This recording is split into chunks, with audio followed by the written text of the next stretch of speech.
What is up, everybody? It is Josh from the TCG block, and I wanted to kind of just do a big PSA for something that I am super excited about, which is a brand new TCG, which is coming in 2022. This year, it is Grand Archive. Grand Archive was something that I honestly was only told about by Tyler, the other half of this channel, a few days ago. So it was a Kickstarter. And when he told me about it, Adam and I were playing Digimon for like the second time ever. We're trying to learn Digimon. It's a super fun TCG. But yeah, so he told me about it because we were trying to get into something else. We played a lot of YGO. We're still going to be doing YGO. That's our all-time favorite TCG. We recently ordered some boxes for Wixis, so we're going to be doing some Wixis, potentially some builds and some live duels, which is going to be really exciting. And then we're trying to figure out some other TCGs, and he stumbled across Grand Archive on Kickstarter, and had like 8 hours left to back it when he told me about it. And so we quickly finished up the duel and in Digimon, Adam and I, and then I looked into everything Grand Archive related, and holy crap, I love this idea. So it's by Weebs of the Shore, which is just Wizards of the Coast. I think it's a really cool company name for the creators of this TCG. The thing that really excites me about it is a few things. One of the main things is the artwork and the card design. So one of the things they're posting about it as well, which is a draw factor, and it really got me as well, was the fact that it's anime art. So if you like waifus and husbandos, if that's how you say it, I don't know. That's really lame shit. But if you like anime artwork, you know, if you're a fan of YGO, you're generally gonna like anime artwork. Cardfight Vanguard has the same thing. A lot of TCGs have anime artwork, but this is obviously top tier artwork. Like I'm gonna put some on the screen so you guys can see exactly what I'm talking about. So it has anime artwork, but mixed with Western card design. And when I say Western card design, I mean something like Magic the Gathering, for example, and most recently the Flesh and Blood TCG. They're very similar, but they're both kind of kings of the Western card design format. And we haven't really seen a TCG with anime artwork and Western card design. It's not something you really see at all, for that matter. And I was a bit skeptical when it was mentioned, when I was looking at it, but then I actually saw the card designs, and holy crap, it feels like it fits perfectly. Obviously, it's not a straight rip-off of Magic the Gathering and Flesh and Blood. It definitely is its own card, but the way it blends the anime art style with the new Western card design, it just has me super excited, because as much as I love Yu-Gi-Oh! And Wixis and all these TCGs that I've played, you know, most recently Digimon I'm playing, and I'm having a load of fun with that. My favorite card design is always going to be, you know, Magic and Flesh and Blood. I think those card designs are just top tier. They have this like timeless look to them. Whereas I think, you know, 20 years from now, they're still going to look really good. And I feel like this card design, the Western card design, is definitely the way to go. Anime art style is always going to be around. You know, it's bigger than ever. You know, it's just crazy to me that this is the first time I've really seen this at this level, and I think it's going to be executed perfectly by the looks of it. Besides, obviously, that draw factor of the anime art style with the Western card design, obviously that gets me instantly. I was looking at some live duels of it done with some of the just current printable playable cards that you can do, which is still in progress at the moment. But it's very unique as well. I was expecting it to be quite slow and kind of replicate a lot of the things that Magic the Gathering do and a lot of these Western TCGs do. I thought it was just going to be a Western TCG and design with anime art. I thought that's all it was going to be, and boy, was I wrong. This TCG is insanely unique. It has 0 summoning sickness, by the way, which, if you don't know what summoning sickness is, it's basically just if you summon a monster/creature to the field, it can't attack that turn. This doesn't have any of that, which adds a level of just this really fast-paced play that I've come to enjoy, especially in YGO. So I really appreciate that. But their resource management system is also really interesting. So instead of having a mana system, instead of having 0 resources like YGO, having a rune system, things like that, they have a thing called a memory system, and it's nothing like Digimon. I praise Digimon on how unique their memory system is in terms of resource management. Despite having the same name, it is nothing like it.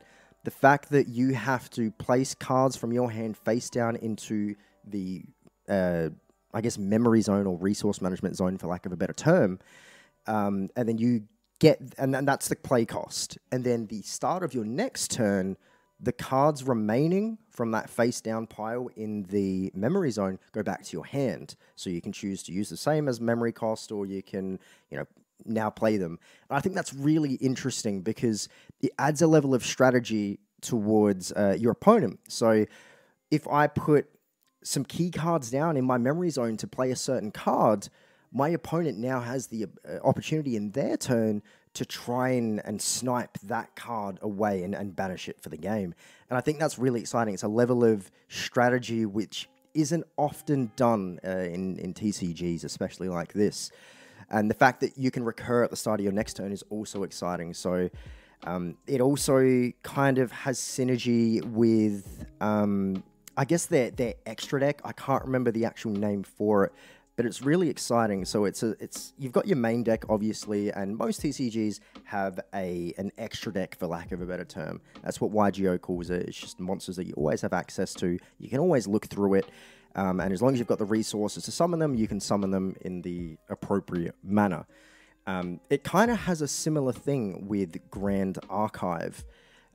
So the start of every turn, you can use some of your remaining memory cards that you've used to banish that as cost to play a card from that separate deck. And I think that's super interesting as well, because not only do you have to wait a turn and hope your opponent doesn't snipe an important card that you've placed as cost, you can now use those as cost again, but those won't recur the moment after that. And I think that's really, really unique. So in that deck, you've also got other monsters you can use. I guess your leader, your main card, Source of Life, which also is super unique, which I'll touch on. But you also got, weapon cards, item cards, things like that, which is interesting. So depending on how you want to start your turn, you have variety. A toolbox is always a good thing in a TCG, and I think it's executed very, very well. The other thing that I want to touch on, which I mentioned briefly before, was the life point tracker, counter, source of defeat. And how you win is super interesting. So obviously Magic the Gathering, you've just got your counters. You've got like 20. YGO, you have a life point counter of 8,000. In Digimon, Final Fantasy, and a lot of those TCGs have a security stack. In Digimon it's called. You just have a stack of like 5 to 7 cards, and your opponent can choose to attack them, and once the stack goes to 0 or is wiped out completely, your opponent wins the game or you win the game. And that's very, very, very simple. This doesn't do that, and it doesn't really do the Magic the Gathering basic, 20 life point cost, or the YGO 8,000 life point cost. It's more towards the Magic the Gathering one, but it's unique because the card you're attacking is your opponent's, I guess, deck monster. I am very sorry, I can't remember the actual name of it. Probably should have done a bit more writing. But it's super unique. It kind of reminds me of the Elrig option from Wixis, but you don't attack the Elrig doesn't really have any life. You've got your stack of cards which you want to attack. This is kind of a mix of, like, it feels like Magic the Gathering with their life point cost of like 20 or so, with the Wixis Elrig, which is playable and something on the field that you can use. It feels like a really good blend of that. So not only is your, I guess, main monster and source of life and source of defeat on the field always a target for attacks, it also is doing the attacking, potentially. And I think that's just super unique, and it means that it's something I always have access to, and it's something that I can build into. One of the coolest things about just any TCG, where if you've got a boss monster you can use it. And one of these things, they're kind of like commanders. They're kind of like just this, like a deck hero. And the fact that you can use it in battle and it can be attacked and it's your main source of life. As you level it up, it'll get more HP points. Or you can choose not to upgrade that, and you can go into certain item cards. You can go into certain weapon cards and go more on the offensive rather than defensive. One card single-handedly allows you multiple ways to play, rather than always, Digimon always trying to go for the security stack, for example, or their monster. One card allows you so many options. And then building on that as well. And this is something I've not seen in a TCG before. Maybe it's just the fact I haven't personally seen it before, but I do think it's unique. Is the fact that, say if you're going first, rather than drawing a mandatory 5 cards if you're going first, 6 cards, 7 cards, whatever the TCG is, the card that you select a level 0 card from your extra deck, for example.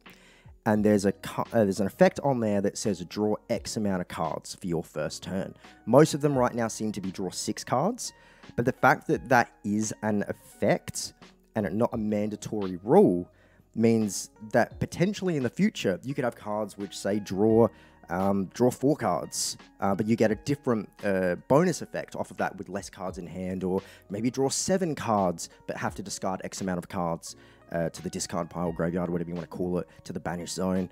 I think that's really, really exciting, because it means that depending on how you want to build your deck, it's not just the cards that you can play. The way you actually start before you even draw your hand can be unique. And I think that's super, super exciting. There's just so many things about this TCG which has me really hyped. Not often am I hyped about a TCG. I try and play as many as I can, try and learn as much as I can about all these TCGs which come and go. And it has ended now. The Kickstarter backing has ended now. I'm very happy that I have backed it as much as I could. And I will be supporting this as much as I can. I kind of just wanted to do this video to spread awareness for this TCG. I want people to support this TCG because it's something I feel like I will genuinely love. I love the card design, I love the artwork, I love the game style, I love how unique it is. And what they're doing with their foilings, they're kind of bringing the actual, chase cards back in terms of rarities. And whether you hate it or love it, I always like to get foil cards in every pack. That's just me being a rarity whore. But, I think it's like 1 in 8 packs have a foil card, and, maybe that'll change down the future. But I think it's cool that there are chase cards. You're not guaranteed something every pack, and from what I've seen, the foiling looks really cool. So I don't know. I could go on and on and on about this TCG. I keep watching it. Shout out to Metamaniacs. I believe they've done some preprint just draft cards, I guess, to try and show you how it plays. So go check them out. I'm tempted to do the same myself because I'm so excited about this TCG. But yeah, every now and then I'll do updates on this TCG. I'm here to support Grand Archive. I've backed it myself, and I can't wait to get my hands on the structure decks and the booster boxes. And yeah, go check it out if you're not familiar with it. It's dropping this year. The starter decks should be shipping in April this year. The booster boxes should be shipping in September this year. Hopefully there's no delays with COVID and everything like that. Who knows? But yeah, check it out. It's super unique. And I adore the art style, I adore the card design, and I adore the play style. I think it's super unique and everything goes really, really well together. So that is it for me. I'll give you guys updates. Check out our deck builds. Check out other videos of me rambling, whatever you guys want. But I will be talking more about Grand Archive in the short future because I am immensely, immensely excited about it. Thank you.